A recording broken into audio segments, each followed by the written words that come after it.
Hello guys, welcome to another edition of Hashtag TV Africa Sports.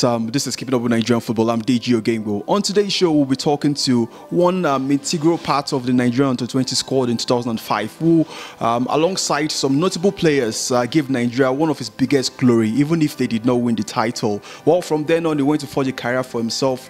From the Nigerian League, he went to play in Turkey, Poland, Hungary, France. I'm pleased to welcome David Solomon Abwo to the show. David, how are you doing? I'm doing good. All right, I'm sure a lot of Nigerians want to know how you were part of that under-20 squad that almost brought glory to us. I mean, arguably one of the biggest in its history. I'd like of John Obi Mikel, Onyekachi Apam, Chinedu Obasi, Tai Taiwo. You were part of the team then too. I mean, what was the experience like? The coach Samson Siasia, made Nigerians love football then. I mean, can you just put us through or take us through that experience in 2005? Yeah, for me, I have a lot of experience in that squad, and our coach was like a father to us. He has given us all in all as his children, so he encouraged us, he gave us a lot, so we have a lot of encouragement. Then everybody likes us because of the performance. We give our heart. Well, there's always one question I always ask footballers that have played against Lionel Messi, and you also played against him in the final of that competition. I mean, if you had to describe this young man in one word, and also your captain then, John Obi Mikel, how would you describe him? Yeah, Lionel Messi is a great player, but then, we are all young players coming up.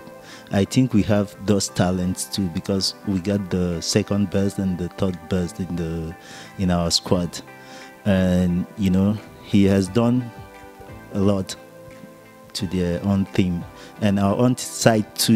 We perform very well. It's just opportunity and some, can I say it, lack of experience. So we fell woefully. All right, I mean, let's leave the under-20 squad now and talk about your club career. People want to know, where did David Abwo go after that? So we followed the likes of John Obi Mikel, followed Tai Taiwo. But David Abwo from Imba, then you went over to play, forge a career for yourself in Europe, went to Poland, Hungary, France, played in Turkey. I mean, how's the journey been like for you? Yeah, really, I had a lot of experience in our squad. Then I think I'm one of the players that has highest offer. So many teams came for me, but experience brought me back.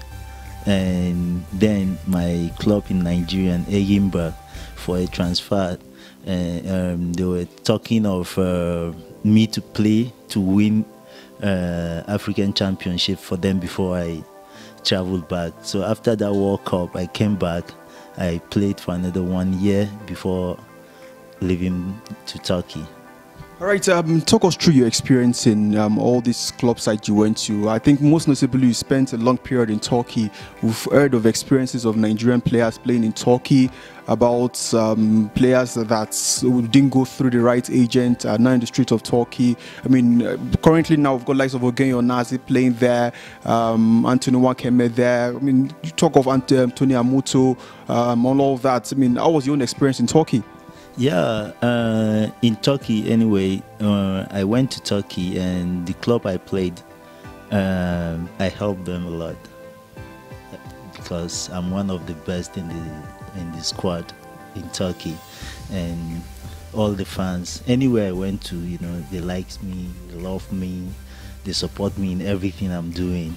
So for my own experience, really, Turkey is one of the good country to play, but as a young player you have to be focused and think forward on what you're doing, because sometimes you end your career without knowing what will happen, because in Turkey is these Arab people, their own mentality is different with ours. So if you take our mentality down there, they'll bring you down. So you have to be humble, you have to be disciplined, and give them your best. Wow. All right. Let's talk about the Nigerian national team. Like I talked about, from that under-20 squad, I think about 10, 11 players went on to play for the senior team. But unfortunately, it's almost like you were overlooked time and time again under the auspices of the local coaches, Samson Siasia, Stephen Keshi, even Sunday Listen, now the foreign coaches too. I mean, how would you describe the feeling of being left out, knowing fully well that you would also deserve to have been in the national team? Yeah, from I can remember from our Nations Cup in Benin Republic, I became the best player in the team. So I was invited in the national team by Eguavon.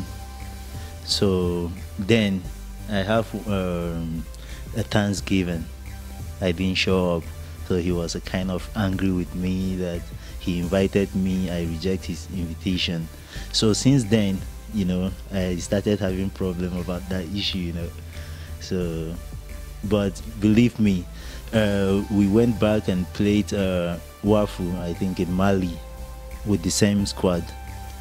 I think we lost at the finals, yeah, against Mali.